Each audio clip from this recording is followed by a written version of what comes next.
On the occasion of the Corps Day of the Army Medical Corps, I take this opportunity to extend my congratulations and best wishes to all the healthcare warriors from the Army, Navy and Air Force who are the shoulders behind soldiers.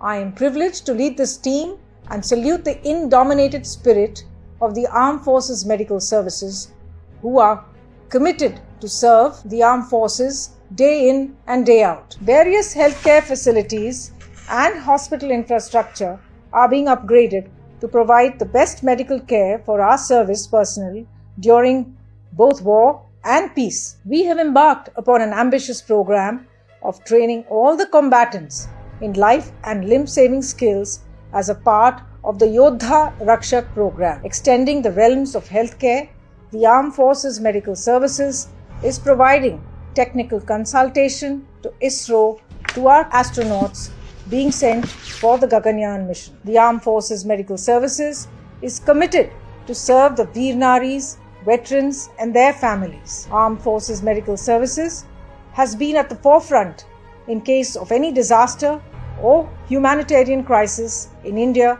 or abroad. Heralding the call of the Honorable Raksha Mantri to observe the year 2025 as a year of reform, the Armed Forces Medical Services has also embarked upon a program to embrace digitization and artificial intelligence in the delivery of healthcare.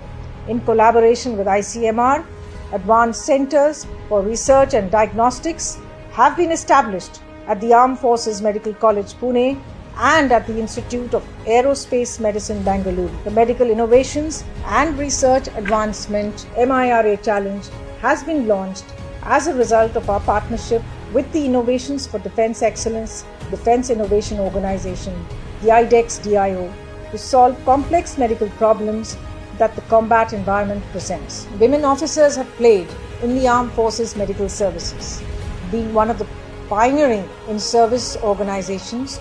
To have women is an integral part of their existence. We have created history this year by having an unprecedented number of lady officers at the helm of affairs. Their presence and leadership is not only a testament to their individual dedication and excellence, but also a reflection of the progressive values that our organization upholds. Finally, as we look to the future, let us reaffirm our commitment to excellence in medical care